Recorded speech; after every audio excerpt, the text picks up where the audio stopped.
Welcome to Beyond Birth Trauma, From Burden to Brilliance, where we uncover the powerful truth about your beginnings and how they've shaped your entire life. I'm Shannon O'Flaherty, and in this show, we are not just exploring your birth, we are dismantling the chains of generational trauma. We're diving into the core of who you are, peeling back layers of inherited beliefs and behaviors that have held you back for far too long. This isn't just about understanding your past. It is about reclaiming your future. Get ready to break free. This is Beyond Birth Trauma, From Burden to Brilliance, and your transformation starts now.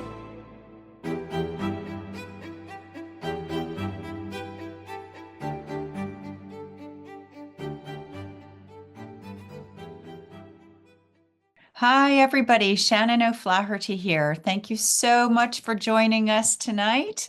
And I'm very excited because on tonight's episode, we have the lovely Debra Blackman with us.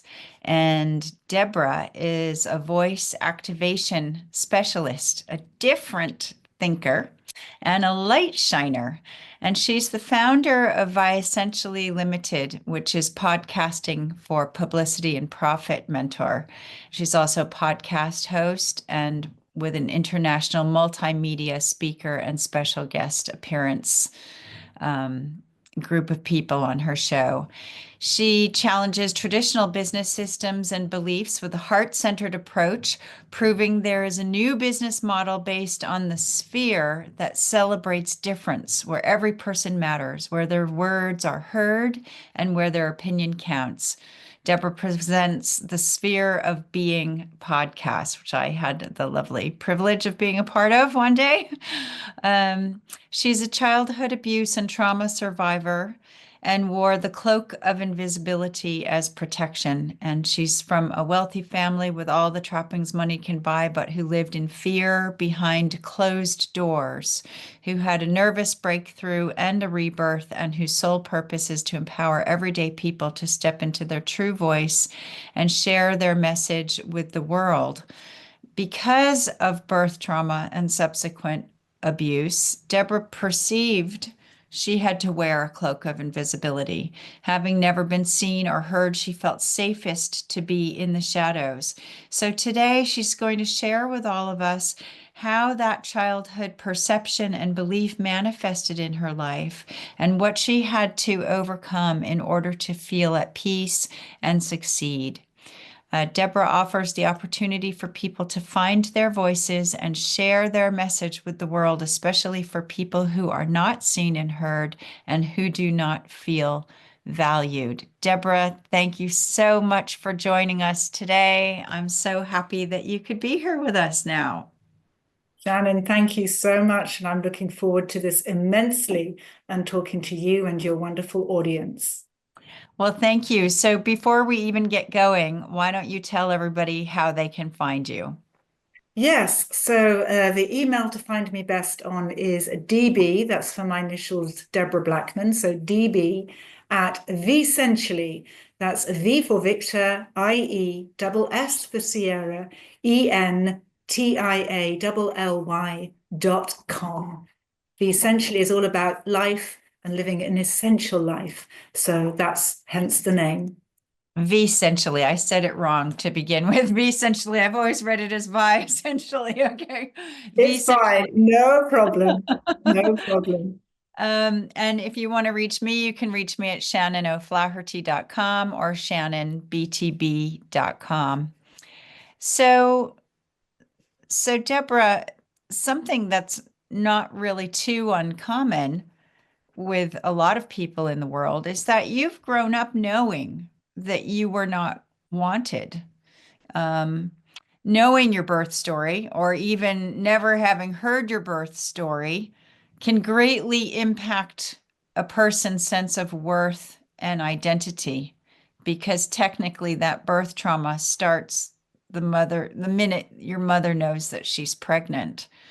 So how did you feel growing up? I felt worthless, ashamed, the scapegoat for my entire family, just somebody that was cursed.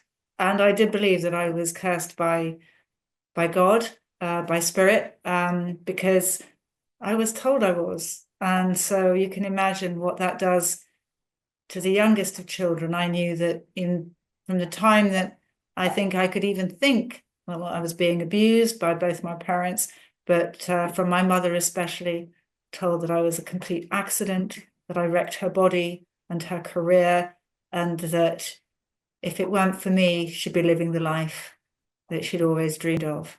So that's something to get used to as a child.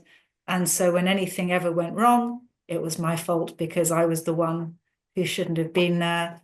If anything went right, it was never to do with me. It was always to do with the wonderful people that my parents were.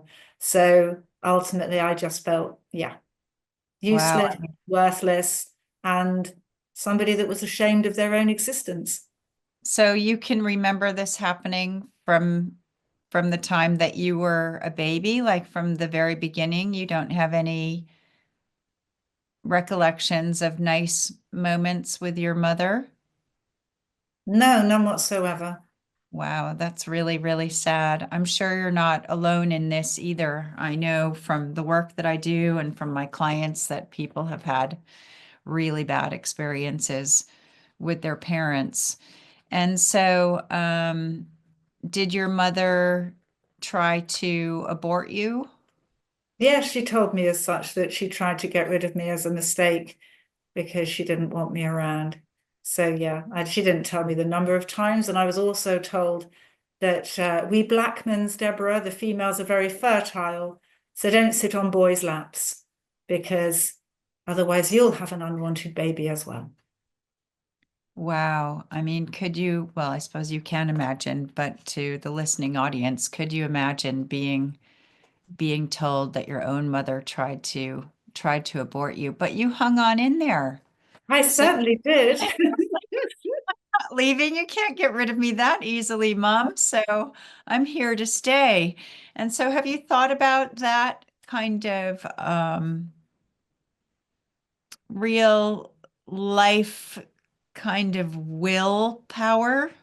I don't know if I'm saying the right words here, but Well, interestingly enough, I grew up a chronic people pleaser because the way that I took things is where I was very empathetic.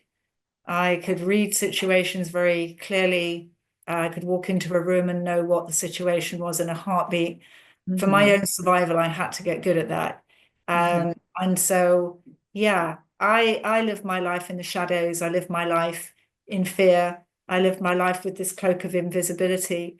So that was my protection. That was something that I used to retreat into my childhood fantasy world. And when you have parents that abuse you, often they want to keep you isolated so that there's no way that their secret can come out into the outside world. And so when I was at school, I wasn't socialized as a child.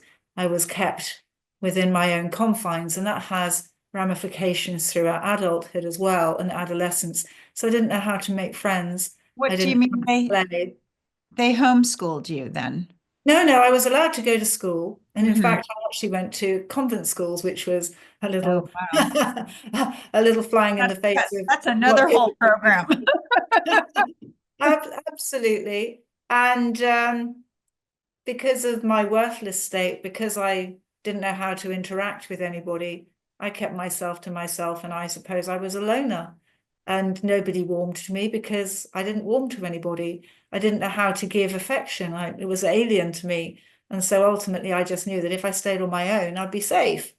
And so in that regard, I was also desperately unhappy and probably hugely depressed if I could have even known what that was. It was just my state of being, and in a constant state of fight or flight because Yeah, I it's just quite needed, yeah. it's quite a vicious circle because in that it's a false protection, that invisibility cloak. Yeah. Um, although, in shamanically, we're taught about using the invisibility cloak and calling on invisibility and things like this, but you got to be really careful what you wish for. But it in making yourself invisible so as not to have to interact and deal with other people or be seen, it feels safe, but really what you want more than anything is to be seen and to be held and to be included and received. But because there's nobody to model that from or show you how to do that, um, it's easier to just hide. Yeah, and even today, I live a relatively solitary life. I've had partners before, but a lot of times that didn't work out. And I know that, there are lots of lovely men out there. It's just I don't seem to attract them because of perhaps the subconscious issues that have still got to be resolved to some extent. But I'm very happy now being on my own. It wasn't always the case. And I have my little dog, and I do have friends. I'm not completely isolated. I do have friends now. And I'm a very loving and giving person.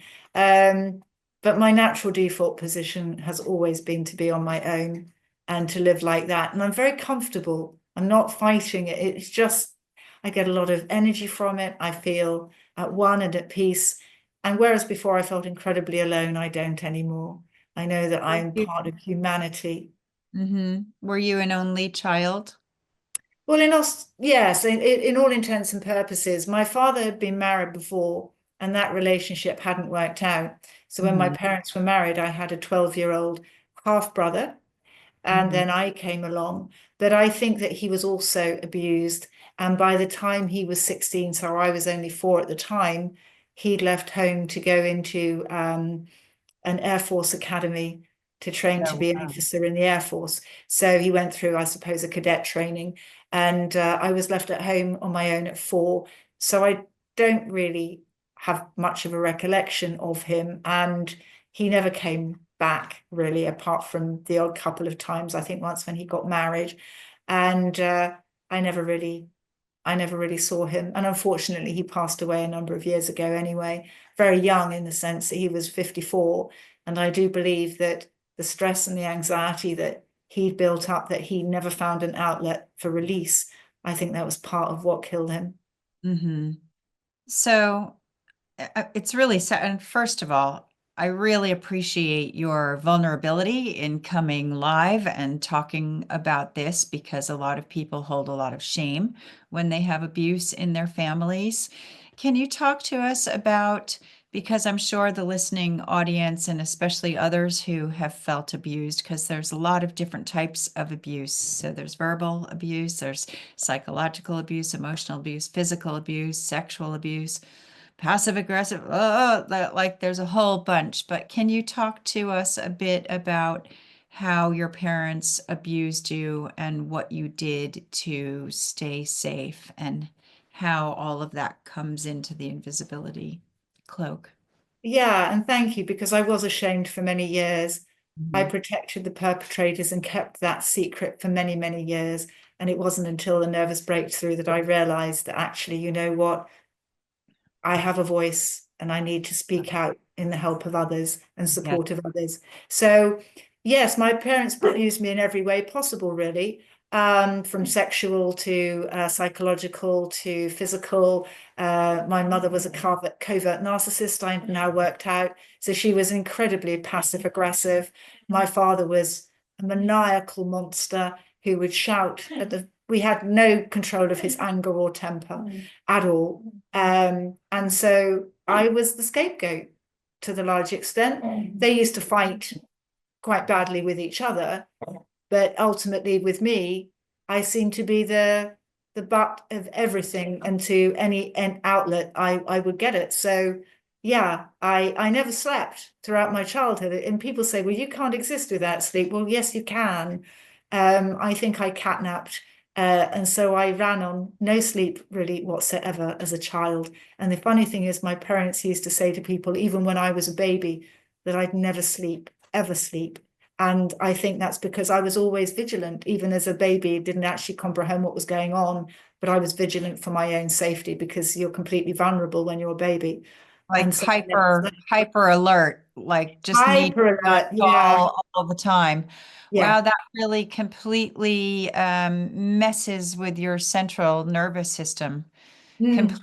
If you have, and God knows how your central nervous system was already affected if you were tried if your mother tried to abort you when you're in utero, that little baby, that embryo is basically being attacked, either chemically or in some other way, but certainly emotionally as well, if you think about the energetics of that. Yeah, So, and she smoked heavily throughout her pregnancy because she used to say to everybody, well, look, I've produced this. It obviously doesn't do her any harm, does it? And so she changed through smokes throughout my pregnancy. My mother wasn't a drinker necessarily, so she didn't have the alcohol. And back in those days, there weren't the readily available narcotics that you can get today. So she didn't do that, but she basically smoked her way through my pregnancy with me and continued to do so right up until the age of about 50, I think. Was a chronic and, smoker, addictive smoker. Yeah. and so your parents were together all of this time? Yes, yes. They fed off each other as far as the malaise of our household was concerned. There wasn't a day that went by without some form of tirade or violent issue between my parents, but they were obviously codependent. They were children from the war, the Second Yeah. World War. So I think that hugely damaged their own psyche as well. And my mother was born into a mother also who had mental illness. So I'm sure that that had its effect on her as well. So you've managed to backtrack and examine some of your ancestral lines coming into this. And where did you learn that from? Your mother? Through hearsay, through my father mostly, and from my mother.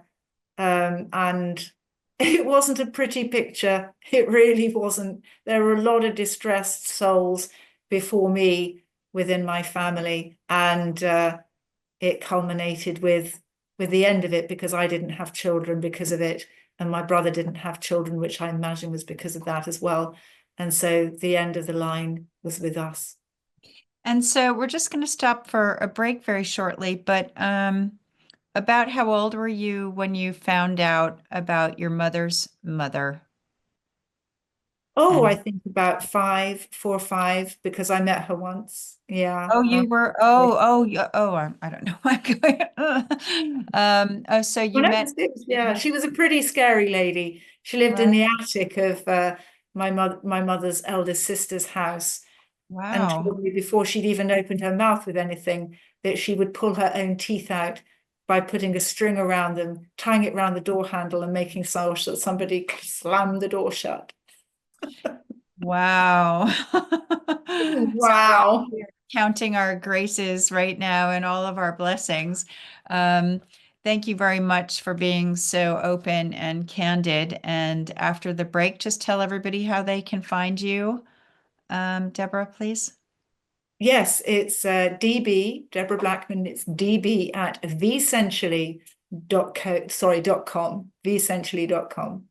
Okay, that's great. And I'm shannonoflaherty.com or shannonbtb.com.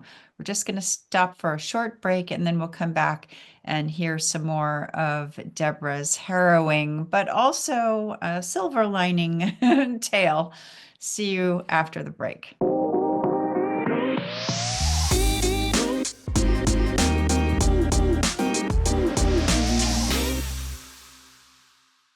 Hi, Shannon O'Flaherty here with my lovely guest, Debra Blackman. Thank you for joining us. If you're just joining us now, Debra's been sharing with us her harrowing story of her abuse as a baby and a young child and growing up really needing that false protection of the invisibility cloak, which I'm sure so many people understand that feeling of not being seen, not being heard, not being able to speak your voice, and all of the rest of it. And just before we left, I was thanking Deborah very much for being so brave and vulnerable to come on this show and talk about her story. Because, as you all know, and I'm sure you hear this all the time, oh, you're not alone, you're not alone. There's always someone else out there with a worse story. And that's true. But it's also, what were you just saying to me in the break, Deborah? How cathartic, I think you used that word. Yeah, I would say to anybody, we only have one time around this world that we know. So to hide the faults of others in a story, in a web that we don't feel that we can talk about, actually, we end up suffering twice. We suffer because we're keeping a secret, but we're also hurting because of it. And so we'll talk a little bit later about what happened to me, this wonderful experience in my life. But it wasn't until very recently in my life that I was able to talk about it so openly. And this isn't stemming from being a victimhood. This is coming with the true aim to add value and help people who are on this journey for themselves. Because when you end up being authentic to who you are, and we'll talk about that in a little bit more detail, I know that we will as part of the show, things then start to become so much easier, so much freer. We can open our hearts because we're not trying to protect. And as you said right from the get-go, this cloak of invisibility can be imprisoning. And Oh, it albeit can that be. we use it for our own protection, that protection can smother us and take the And life force out of us. it's weighed down with shame. And it's that shame that isn't even really ours because we were born into this interesting thing. And then we end up tiptoeing around it forever, carrying this huge weight with us, which we Yeah, don't want to do because it's not exactly. good for us. No. So, before we're going to save your breakthrough story for a little bit later on in the show because that's important. But we want to hear all the gory details Yeah, up until yeah. that point. I don't mean to make light of abuse at all. Not making light Well, of no, but the thing abuse. is, Shannon, I'm just going to say here, when you can look back at something with humor, Yes, thank humor you. is an amazingly healing quality because it means that the person that this has happened to, in this instance, me, Yeah, can actually talk about it in a light with a light touch. I And when totally you can agree. do that, you're not making light of it in the sense that you're not dismissing it. And no, it's looking at things with a different perspective, a different lens. So Yeah. actually, that smile on your face, that whole part, I completely agree. Because let's be real. Something amazing has happened because of this, and the listeners will and the viewers will hear this and see You. this eventually. Well, So let's be I'm light touch about it.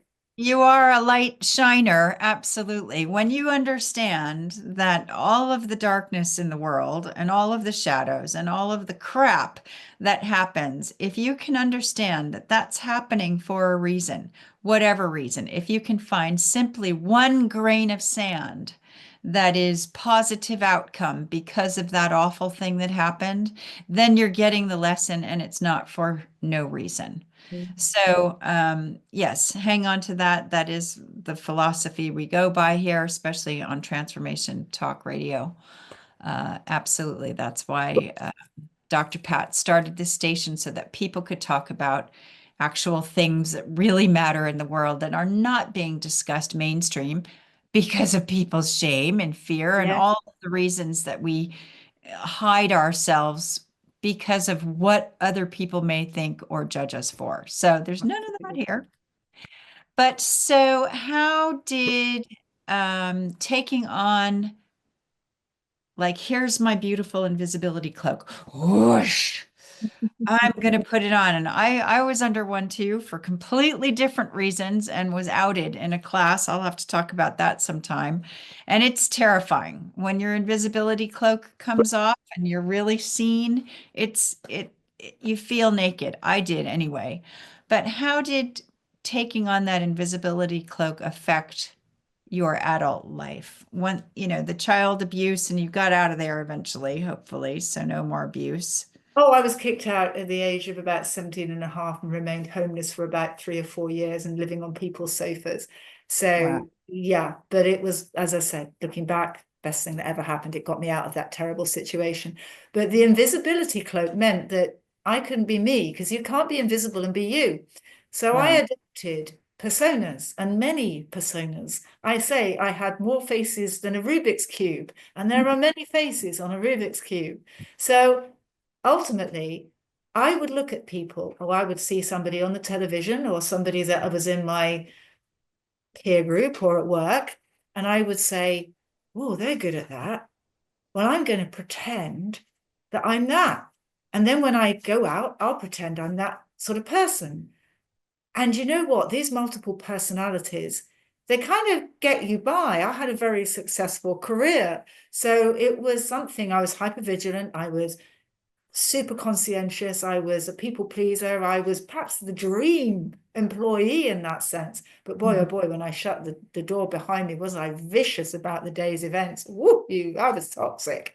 Hmm. But those personalities, those personas that I adopted, they made me very good at sales, relationship development. They put me in the life and soul of the party. They made me very chatty, etc. They made me Well, they quite are curious. they're tools that people write books about. If you want to be a millionaire, go hang out with millionaires and model what millionaires do. Model, It's yeah. that concept. But when you haven't got you as the anchor Yes, point, that's the when you point. haven't, and these are just like plastic bags blowing in the wind, right? You then forget, how did I show up with that person? What persona did I adopt with them? It can become very confusing because you're, I was always imitating. So let's say if I was at dinner, and you know how you sometimes have these big banquets where all your cutlery is all out there and you've got to go from the outside in a metaphorical way, or how many, if you had four glasses in front of you, which one do you put the water in, or whatever it is, as if these things really matter. Honestly, it's ridiculous. But anyway, so it's about how you try and imitate people and what things you need to pick up to be able to get into the map of the world. So I was never living from my truth. I didn't know who I was. I didn't know Debra Blackman as the miracle as we all are, the miracle that she was. I was just trying to be all these different facets of everything I'd ever thought was good. That And must be frightening and exhausting at the same time. yeah, totally Like exhausting that's because like on a we're fine constantly, wire, yeah, tiptoeing and wondering when yeah. you're going to lose your balance whilst juggling all of these plates. I tell you what, it was like you were constantly on the stage acting. Mm. And it was exhausting because it just wasn't a matinee and an evening performance. It was from the moment I woke up to the minute I went to sleep because I had to keep on having a different persona. So I call these the secrets that you keep to yourself. So were these also in relation to yourself, not just with other people, but that they had to become your default mechanism so much so that you believed your own masks? My own play. Yeah, because I didn't know who I was. So all these pretend people that I put out there who weren't me became this Frankenstein monster of me because there was nothing other than, you could say it was a Frankenstein monster. You could say that it was a straw man. It had no substance to it. It was Mhm. just this mismatch of everything. And so, oh, and by the way, I have a little dog and I'm going to get her on the screen because she's talking to me now. So everybody are going to meet Tilly. Hang on. Come on, Tilly. Tilly often comes on shows with me. This is Tilly. This is Oh, Tilly the Wonderhound, and I love her to bits. And she's this lady, gorgeous. this young lady, was the first living being that I felt that I could commit to. Well, that's very important. I mean, dogs and cats and creatures of all sorts are for a whole different spectrum of reasons for all of us, but particularly dogs, I think, who are very personable with people. Um, She is, and I'm going to yeah, I cry. mean, well, it's wonderful My, that my you reason. have an outlet with another living being that isn't going to Yeah. talk back to you and Oh, tell she does. mistruth. Yeah. But she's not going to tell you mistruths about yourself, right? Well, no, and that's the thing. She checks me out. If I'm not being authentic, she tells me. She knows. Hmm. She's just great. She's I just my I little think companion.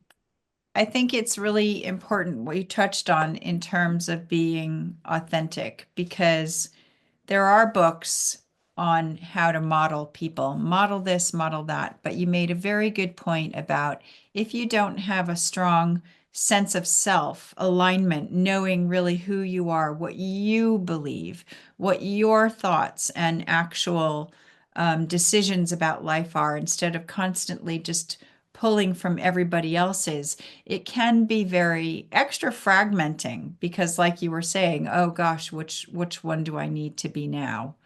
Um, I once was in a play, and I I was the actress in the play, so I had 19 different characters. And I'd go backstage and I'd have a dresser. We were all in black, and she'd just throw on like a little essence of an extra costume, right? And I'd have to switch characters. Sometimes the switch was like 20 seconds, really fast. And I'd go back and I'd say, "Who am I now?" She'd tell me the next character, and I'd be like, "Oh, okay." And then I'd like quick get into that one. And it was really strange. So when you were talking, I haven't thought about that play in ages and ages, but when you were talking about wearing all of these different masks, like Yeah. now I'm the successful Oh, yeah. corporate person, and now I'm this person, now I'm this person, it would be like, what time of day is it? Where am I going? What am I doing? Yeah, it would And you can be. imagine what that did in my relationships, my intimate relationships with people, because men they didn't know who I was. They say, "You're so enigmatic." And I go, "I'm very straightforward." That's far from straightforward. I mean, I was a mess. And you can't be consistent like that, Right. because you see, the other thing is your moods change in an instant, and you're at the beck and call of your emotions all the time. I couldn't self-regulate because I didn't know who I was. And if Right. I was and the resentment, everybody had to be perfect. Otherwise, I couldn't, So, everybody had to just do everything right. One wrong word, and I'd be kind of like whoosh, because I hadn't got any coping mechanism for that. so to me, what you're saying sounds a lot like escapism. Oh, Because totally. one Yeah. person, so that to me is like alcoholics, Hmm. drug addicts, anybody who's taking something to escape their Alter their minds. truth, reality, Yeah. experience. Did you attract addictive partners? Well, I gave the good ones short shrift. They didn't stay very long. And good for them, because I wasn't right for them at the time. And then the other ones that I attracted, well, they needed lots of help, just like me.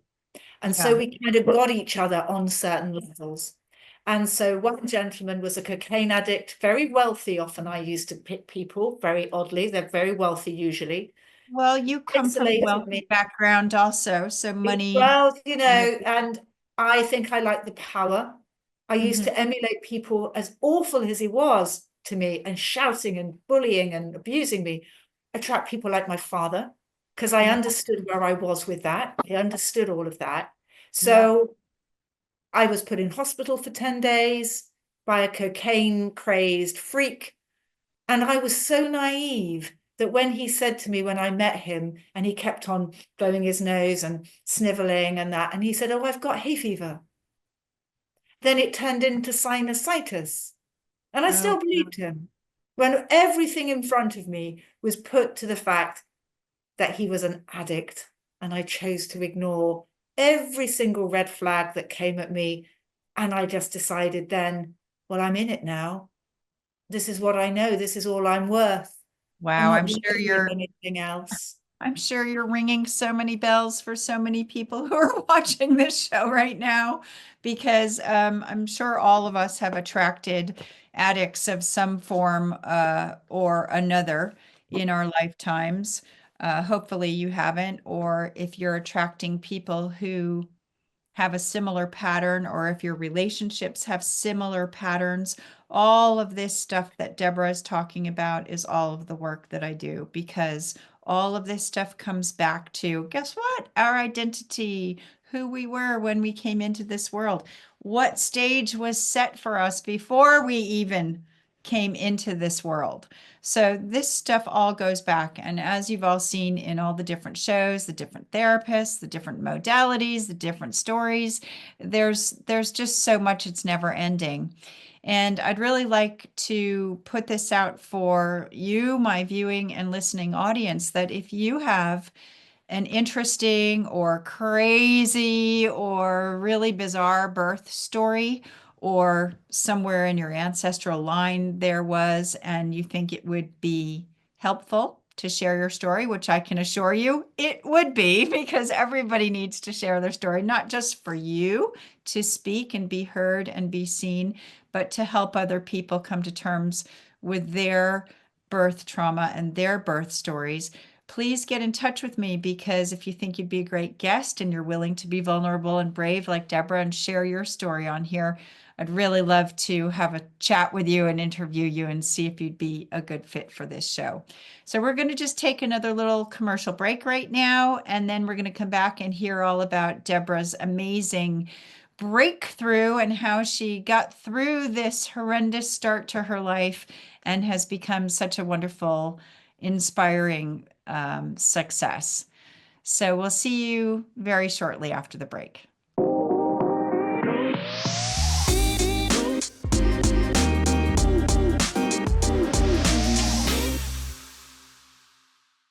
Hi, Shannon O'Flaherty here with my lovely guest, Debra Blackman.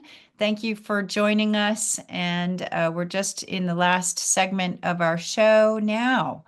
So Debra, you talked about your horrific abuse as a child and not being wanted by your mother and putting on this cloak of invisibility.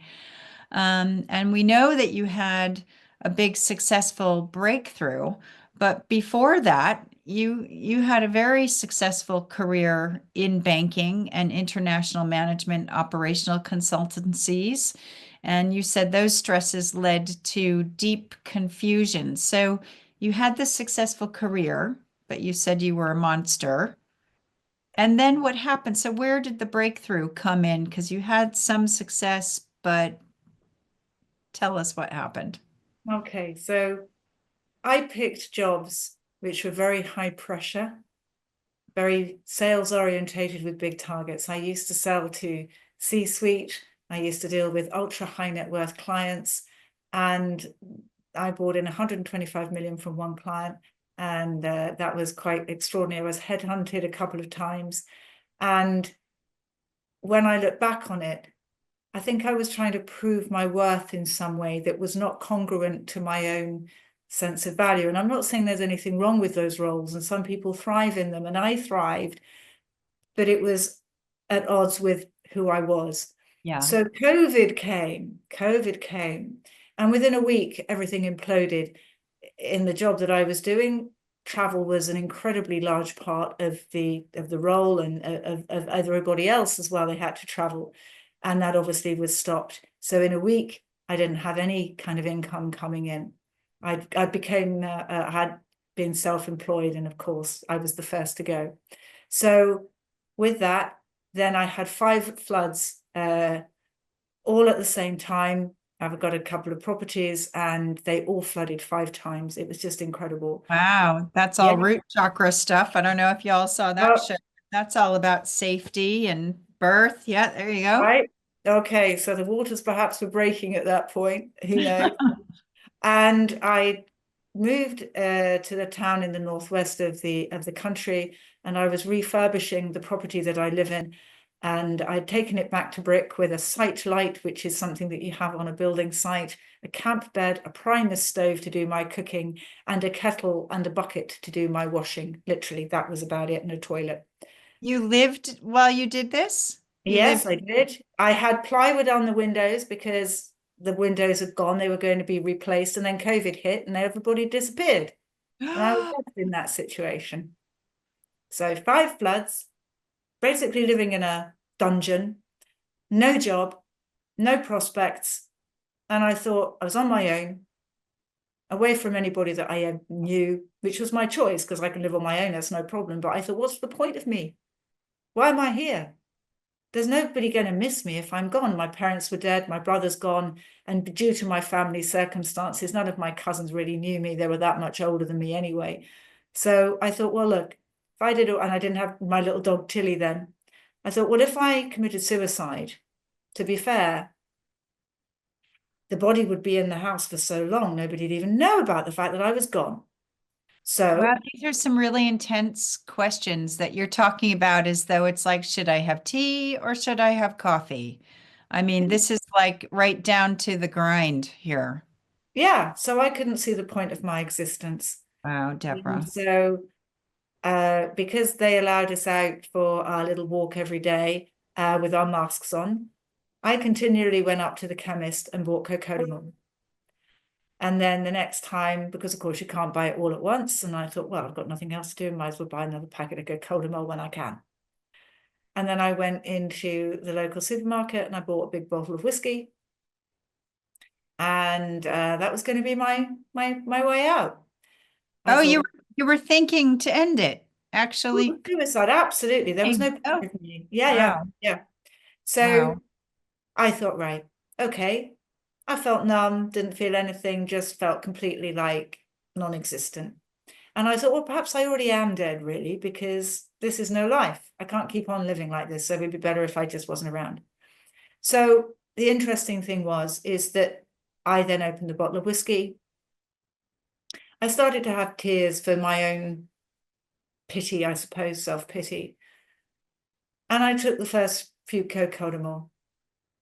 And then, like a bolt out of the blue, I heard a voice. And I thought, oh, on top of it all, I've gone mad as well. So Thank you, this God. voice, yes. So this voice, and I'm looking around literally with the sight light on the camp bed, and I'm like, what? And this voice said to me, I love you. I'm like, I was freaked out, literally freaked out, didn't know where it was coming from. And I talked to it.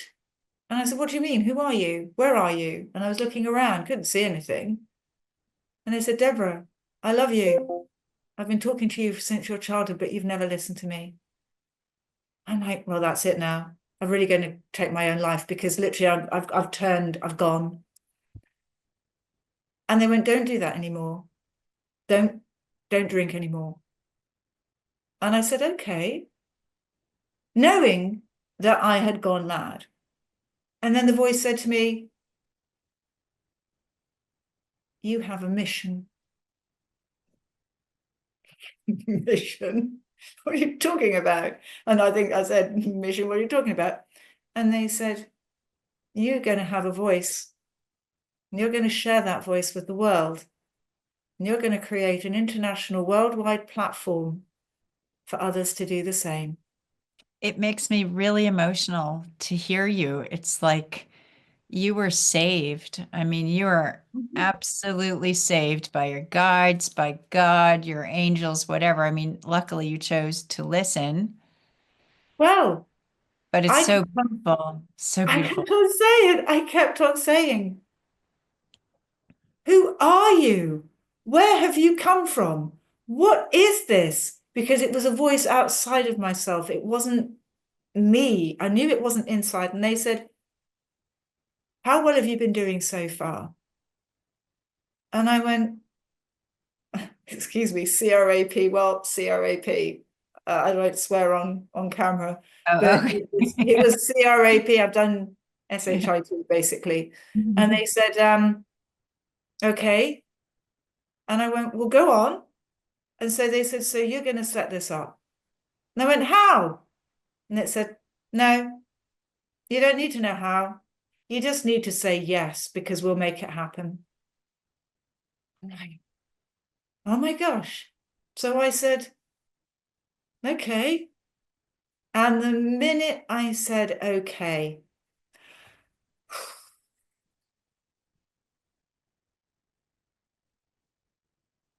the light, the light just poured into me. It was like I never, ever experienced anything like it. It just came into me like this column of light. Wow. And wow. And I sat there in the dark with my sight light and my camp bed and my Primus stove. And I thought, well, that's it. I'm dead. I really am dead. And the weird thing is I've gone to heaven because this is blinking marvelous. And the feeling was literally, I can't even describe it. Every nerve ending in my body was tingling with this immense love and joy and serenity and freedom and power and just unbelievable. And I remember outstretching my arms and going, ah, like literally out there. And it was, I kept saying, yes, yes, yes. And it just kept pouring in. And I thought, I can't take any more of this. This is utterly amazing. And I'm looking around going, what the heck is happening to me? And it was at that moment that I felt at one, at peace. That cloak of invisibility just dissolved, it disintegrated. It was like gossamer. It just disappeared. It's so interesting because when you're with the cloak of invisibility, it's not like gossamer. It's Oh, heavy. it's heavy like lead, imprisoning, cold, dark, But when it came solitary. off, just It just disappeared. And then I thought, am I still alive? Am I still alive? And I looked at the bottle of whiskey and the pills and I thought, well, I don't need you anymore. mm, I'm on a mission. I'm on a mission. And as I said it to myself, it was like, ooh, who is this? hmm, And I suddenly got the realization that this was me. This was the me that I'd never known. yeah. And I'm like, without any arrogance to anybody, I said, I'm a miracle. And then instantaneously, I got this, and it was, we are all miracles. And I'm like, yes, we are. And this divine download came into my head. It was just like I'd opened up this incredible encyclopedia of the world. I was like this famished person, just devouring this beautiful sense and this knowledge and this creation. And I thought, this is God. I can't put it, if we call it higher power, universe. And to me, it just resonated with God. This is God. Mm. This is the ultimate highest truth. And I'm like, oh my goodness, this has happened to me. Me, of all people, me. And I just like, oh my gosh, I've got, oh wow, oh wow. And so I'm walking around my boarded up plywood windowed house and I'm going, you're beautiful. You're lovely. I love you. And I'm walking around and I'm looking at all the rubble on the floor from the builders where they left it. And I went, thank you. Thank you for the rubble. Oh my goodness. And I walked around like this child in this wonderland of opportunity. And I fell asleep that night on my camp bed. Nothing physically outside of my own reality had changed. But in that moment, I had changed at a cellular level because it wasn't what I was before. It was Absolutely. completely different, but it was so right that it was like, yes, this is me. And So so then a period of, yeah, So you go ahead. tell people what you developed as a result of this breakthrough, because we're going to end in just a few minutes, and I still want some time to give people some downloads. So that's an amazing story, and it's very exciting to hear you tell it, and it's filled with lots of light and miracle energy. So how did that manifest then? So you've made well, you have a few podcasts. Yes, I do. Somebody invited me on their podcast 2 weeks later, just suddenly got a call on my mobile saying, I've read your LinkedIn profile. I'd love you to come on my show. I'm like, oh, I got this. Yes, you're going on the show. So I said, fine. I stumbled my way through. They rang me back, said, could I come on again? I went, why? It was dreadful. And they went, the best listener ratings I've ever had. And then I started my own podcasts. I've got two, Sphere of Being and Sphere of Success. I teach podcasting. I've just had today two people through my great work, the wonderful people through the workshop that I do. I tell people how to have a voice. I show them, I talk from my own experience. I'm on a TV show 2 years ago. I would never have even, oh no, far too outside my comfort zone. I'm giving people the opportunity to share their voice. I'm building up now in Australia. I've got the Real Deal podcast, which is a massive networking event going on.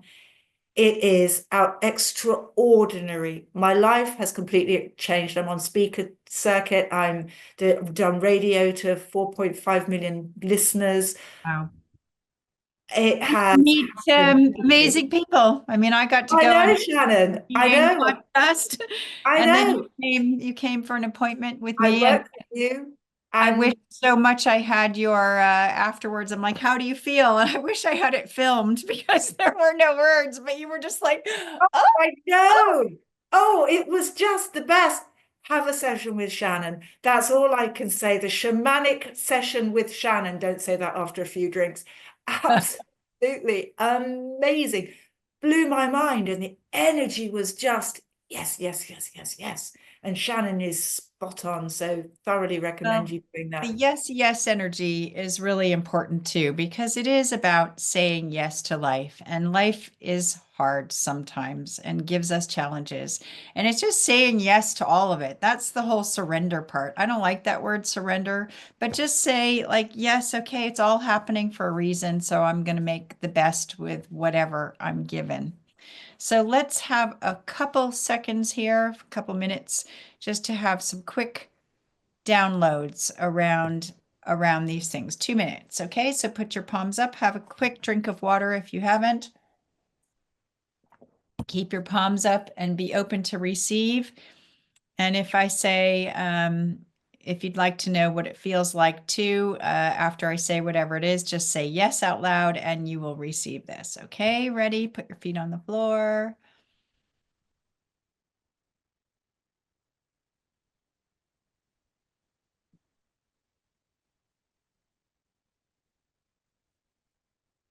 Let's show you all what it feels like to be safe, to be seen. Just say yes if you want to receive that. Yes. And what it feels like to be heard and to be received, and that you know how to be received. Is that okay? Yes. And let's show you what it feels like so that you know how to be lovable. Is that okay? Yes. And let's show you what it feels like so that you know how to receive others. Is that okay? Yes.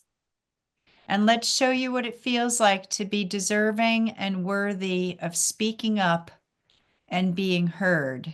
Is that okay? Yes. And finally, let's show you what it feels like to be safe, to live free from shame. Is that okay? Yes. Feel those now in every cell of your body, in every level and plane of your existence. Thank you very much. Thank you, Debra, so much for coming on and opening up and talking to us about your experience and all of your wonderful success. So if you want to do a podcast, Debra's your woman, contact her. And if you'd like some healing or if you'd like to be a guest on this show, please get in touch. So much love to you. Thank you for being with us here today. Thank you, Shannon. Thank you. You have been listening to Beyond Birth Trauma, From Burden to Brilliance with Shannon O'Flaherty on Transformation Talk Radio. On the second Tuesday at 10 a.m. Pacific Time, we connect the dots between your ancestors, your birth, and the patterns that keep you stuck, guiding you to a place of profound healing and unstoppable brilliance. By examining and healing your cellular imprint from birth of how you perceive and respond to the world and the challenges that are created in your day-to-day life, we can begin to heal and live more balanced and fulfilling lives. For more information, visit shannonbtb.com. That's shannonbtb.com.